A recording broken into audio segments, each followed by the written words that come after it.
वे है रण ऑफ कच्छ का महान इतिहास का और केंद्र है फिल्मों की खूबसूरत शूटिंग लोकेशंस का। भुज, जिसका नाम the great Rann of Kutch के साथ जुड़ा है, जो फैला है 7,500 स्क्वायर किलोमीटर के एरिया में और शामिल है दुनिया के सबसे बड़े सॉल्ट डेजर्ट्स की लिस्ट में। The great Rann of Kutch northern boundary है हिंदुस्तान और पाकिस्तान के बीच इंटरनेशनल बॉर्डर की। अप्रैल 1965 में भारत पाकिस्तान वॉर के वक्त से ही यहाँ पर एक बॉर्डर डिस्प्यूट चल रहा है। आने वाली फिल्म भुज 1965 की इसी लड़ाई पर आधारित है। वैसे तो कच्छ में देखने के लिए बहुत सारी जगह हैं, लेकिन the great Rann of Kutch इनमें सबसे ज्यादा पॉपुलर हैं। हर साल होने वाला रण उत्सव जो दिसंबर से लेकर फरवरी तक चलता है, वहां का रास्ता भी भुज से ही होकर जाता है। हर साल रण उत्सव के दौरान 400 टेंट्स लगाकर टेंट सिटी बसाई जाती है। बीएसएफ बैंड परफॉर्मेंस और बहुत सारी एक्टिविटीज यहाँ की जाती हैं। अगर आप भी रणोत्सव का हिस्सा बनना चाहते हैं तो इस साल दिसंबर और फरवरी के बीच तैयारी रखिएगा। वो कैसे पहुंचेंगे भुज और भुज से कैसे जाएंगे रणोत्सव के लिए, इस एपिसोड और आने वाले कुछ एपिसोड्स में मैं ये सारी इंफॉर्मेशन आपके साथ शेयर करूंगा। भुज की खूबसूरती बॉलीवुड को अनजाने में अपनी तरफ खींच लेती है, तभी तो यहाँ बहुत सारी फिल्मों की शूटिंग होती रहती है।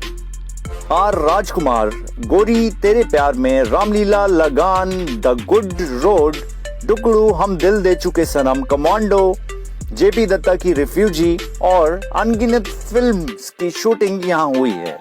मैं हूँ कैंपिंग ट्रैवलर इंडिया और आप देख रहे हैं गुजरात सीरीज का पहला एपिसोड भुज। आज के इस एपिसोड में मैं आपको एक दिन में भुज में घूमने की कौन कौन सी प्लेसेस हैं इसके बारे में बताऊंगा, जिसमें शामिल है हमीरसर लेक, पराग महल, आईना महल, कच्छ म्यूजियम, रामकुंड, स्वामी नारायण टेम्पल, चतेड़ी, खारी नदी, भुजिया हिल और भुजिया फोर्ट, वंदे मातरम मेमोरियल हिल गार्डन।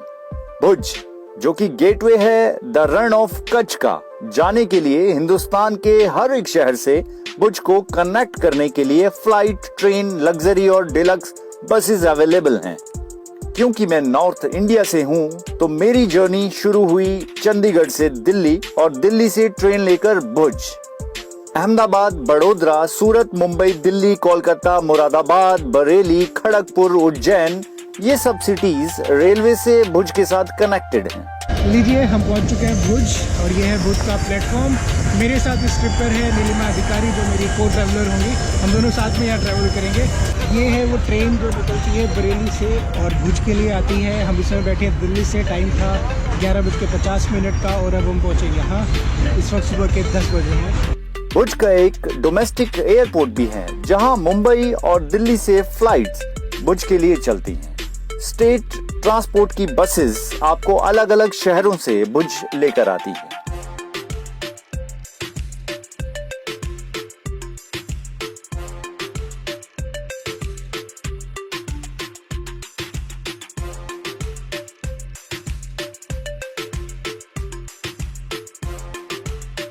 तीन शॉप का रिकमेंडेशन हमें मिला था, तीनों शॉप साथ साथ हैं और हम यहाँ बैठे हैं अभी दाबेली खाने के लिए। दाबेली यहाँ का सुना है कच्छ का फेमस बर्गर है, 50 अलग अलग वैरायटी मिलती है। तो देखते हैं भाई कौन सा चलाते हैं, कितने का। देखिए दोस्तों, दाबेली आ गया है मेरे पास। कुछ रसा है,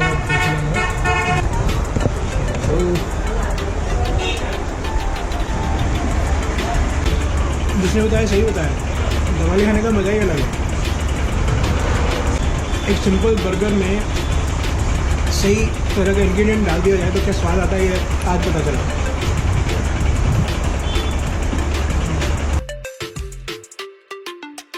हमीरसर लेक, 450 साल पुरानी इस लेक का नाम जडेजा राजा राव हमीर के नाम पर पड़ा, जिन्होंने भुज बसाया था। हमीरसर लेक से ही भुज शहर की पानी की जरूरतों को पूरा किया जाता है। 2001 में आए भूकंप से हमीरसर लेक को पानी की सप्लाई करने वाली बहुत सारी कैचमेंट तबाह हो गई और उसके बाद इन्हें बाद में धीरे धीरे फिर से बनाया गया। अपने होटल से निकलकर सबसे पहले आपको हमिरसर लेक दिखना शुरू हो जाएगी और इसके किनारे किनारे चलते हुए आप पहुंच जाएंगे हमारी लिस्ट के दूसरे और तीसरे टूरिस्ट डेस्टिनेशन की तरफ, जिसमें है पराग महल और आयना महल। पराग महल का निर्माण 19वीं शताब्दी में हुआ। पराग महल का नाम राव परागमल जी के नाम पर पड़ा। कहते हैं कि 1989 में जब पराग महल बनकर तैयार हुआ तो इसकी कुल लागत थी 31 लाख रुपए। पराग महल को बनाने वाले आर्किटेक्ट्स को पेमेंट गोल्ड कॉइन्स में दी गई थी। ये पैलेस इटालियन मार्बल्स और सैंडस्टोन से बना है। पराग महल में 45 फुट ऊंचे क्लॉक टावर्स हैं, जहां से पूरा बुर्ज शहर दिखाई देता है। महल के पीछे कोर्टयार्ड में बहुत ही खूबसूरत स्टोन वर्क से बना हुआ एक खूबसूरत छोटा सा मंदिर है। पराग महल के रिस्टोरेशन के काम में अमिताभ बच्चन जी ने पर्सनल इंटरेस्ट लिया।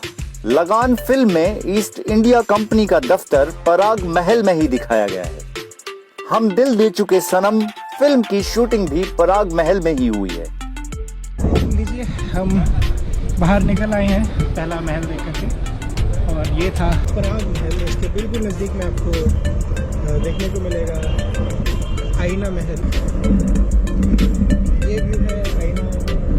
इस तरफ पराग महल है और पराग महल के बिल्कुल साथ में आईना महल है। 18वीं शताब्दी में यहाँ के महाराज राव लखपति ने आईना महल बनवाया, जिसे ग्लास, आईने और टाइल से सजाया गया। आईना महल के 2 फ्लोर्स हैं, एक ऑडियंस हॉल और दूसरा प्लेजर हॉल। आईना महल को अभी एक म्यूजियम में कन्वर्ट कर दिया गया है।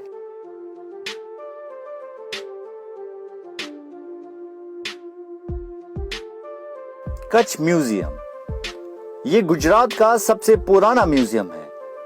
1 जुलाई 1970 में कच्छ म्यूजियम खेंगर जी की शादी के मौके पर बनवाया गया था। उस वक्त इस 2 मंजिला इमारत को बनवाने का कुल खर्च 32,000 रुपए आया था। इटालियन मार्बल्स की बनी हुई ये बिल्डिंग हमीरसर लेक के किनारे पर स्थित है। म्यूजियम के 11 अलग अलग भाग हैं। हर एक भाग में अलग तरह की भुज के इतिहास से जुड़ी वस्तुओं को दिखाया गया है। कच्छ म्यूजियम की एंट्री फ्री है। रामकुंड, कच्छ म्यूजियम निकलते ही लेफ्ट हैंड साइड में थोड़ा सा चलने के बाद आप पहुंच जाएंगे रामकुंड। 56 फुट की चौड़ाई वाला एक चौकोर शेप का स्टेप वेल है रामकुंड, जिसकी दीवारों पर भगवान विष्णु के 10 अवतारों को चित्रित किया गया है और साथ ही साथ राम, सीता, लक्ष्मण की स्टैचू को भी बनाया गया है। रामकुंड का ज्योमेट्रिकल आर्किटेक्चर है जो आपको स्पीचलेस कर देगा। इन सीढ़ियों को उतरते हुए जब आप एकदम नीचे पानी तक पहुंचेंगे तो एक अजीब तरह की ठंडक महसूस होगी और समय के पहिए पर सवार होकर आप पुरातन काल में पहुंच जाएंगे। छत्तेड़ी, रामकुंड से 10 मिनट के वॉकिंग डिस्टेंस पर है छत्तेड़ी। काउच सर्फिंग पर मिले एक दोस्त के साथ हम पहुंचे छत्तेड़ी देखने के लिए। हम दिल दे चुके सनम में जब ऐश्वर्या राय और सलमान खान फेरे लेते हैं तो वो सीन भी यहीं पर शूट किया गया था। भुज का पहला दिन है और मैं पहुंच चुका हूँ इस जगह जिसका नाम है छत्तेड़ी।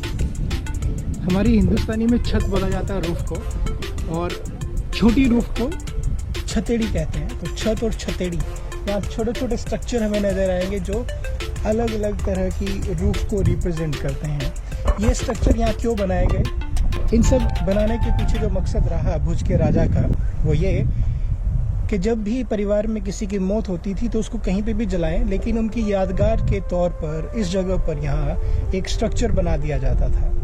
तो बड़े छोटे स्ट्रक्चर कहीं ना कहीं उस पर्सन की अहमियत के बारे में बताते हैं।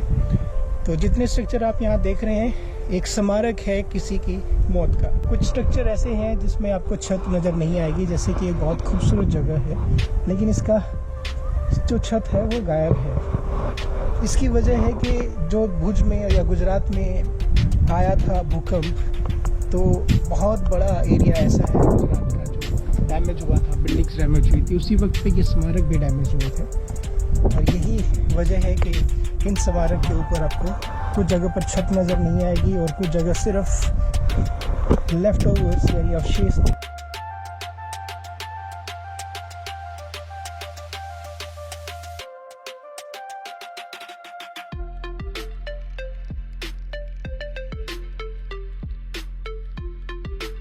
खारी नदी क्षेत्री देखने के बाद हम निकल चले हैं खारी नदी देखने के लिए। खारी नदी जाने के लिए हमने 200 रुपए में ऑटो हायर किया, वो भी दोनों तरफ के लिए। इस ऑटो वाले का नंबर मैं वीडियो में दे रहा हूँ। अगर आप भी इनकी सर्विस लेना चाहते हैं तो इन्हें फोन कर लीजिएगा। 50 किलोमीटर लंबी खारी नदी 113 स्क्वायर किलोमीटर के एरिया में फैली है और इसका स्टार्टिंग पॉइंट है मताना विलेज। मैंने जब गूगल मैप पर खारी नदी की फोटो देखी तो मैं अपने आप को यहाँ जाने से रोक नहीं पाया। खूबसूरती जो करना चाह रहे हैं खारी नदी कैनियन की, जरूरी है नीचे जाया जाए।